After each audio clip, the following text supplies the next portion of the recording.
قرآن مجید کی آیت اللہ رب العالمین فرماتے ہیں من یشفع شفاعتا حسنتا یکن لہ نصیب منہا، کہ اگر کوئی انسان دوسرے انسان کی سفارش کرتا ہے اور وہ سفارش حق پر ہے، یکن لہ نصیب منہا، تو اس سفارش کا اس کو ثواب ہوگا۔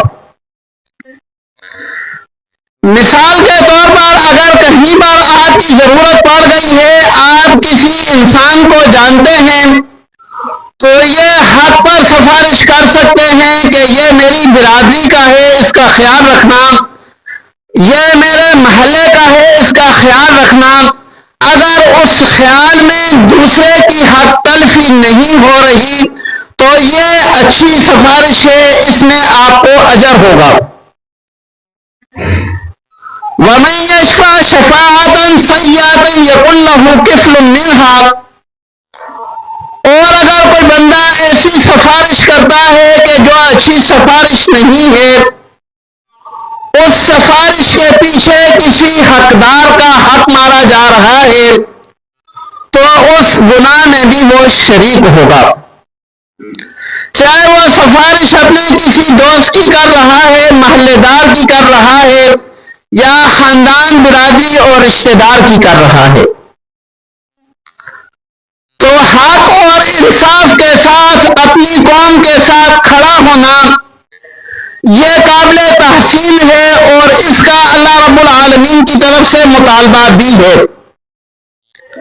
لیکن ظلم اور ناانصافی کے ساتھ اس بنیاد پر کہ اپنا تعلق بچانا ہو یا اپنا تعلق مضبوط کرنا ہو، ظالم کے ساتھ کھڑا ہونا، اس کو عصبیت کہتے ہیں۔ اور عصبیت ایسی چیز ہے کہ یہ انسان کے معاشرے کے امن کو کھا جاتی ہے۔ جس معاشرے کے اندر بھی عصبیت ہوگی وہاں امن و امان کبھی بھی نہیں ہوگا، وہاں ہمیشہ فساد ہی ہوگا، کیونکہ امن کے لیے یہ چیز ضروری ہے کہ ایک انسان دوسرے انسان پر اعتماد کرے، اور جہاں عصبیت ہوتی ہے وہاں اعتماد نہیں ہوتا۔ اللہ رب العالمین نے قرآن مجید کے اندر یہ فرما دیا ہے کہ عصبیت جائز نہیں ہے اور یہ گناہ کا کام ہے۔ اور دوسری بات یہ ہے کہ کسی انسان کو بھی اللہ رب العالمین اگر شرف بخشتے ہیں تو وہ برادری، خاندان کے اعتبار سے نہیں بخشتے، بلکہ تقوی کے اعتبار سے بخشتے ہیں۔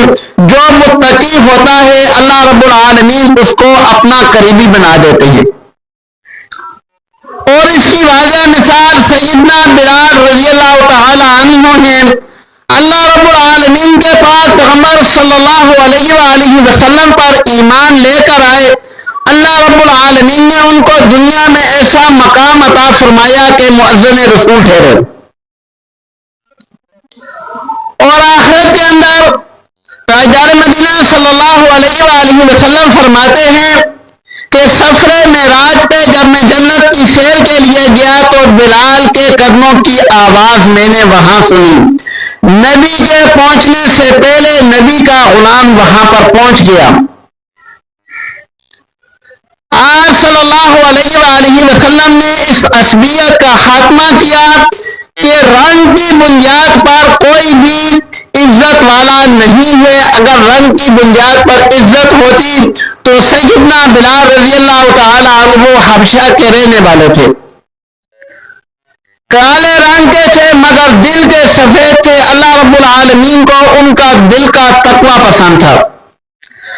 ابو جہل اور ابو لہب اپنی قوم کے سردار تھے، اچھے رنگ والے تھے، اچھی پوزیشن والے تھے، دل میں اللہ کا تقوی نہیں تھا۔ اللہ رب العالمین نے سیدنا بلال رضی اللہ تعالی عنہ کو ان پر فوقیت دی۔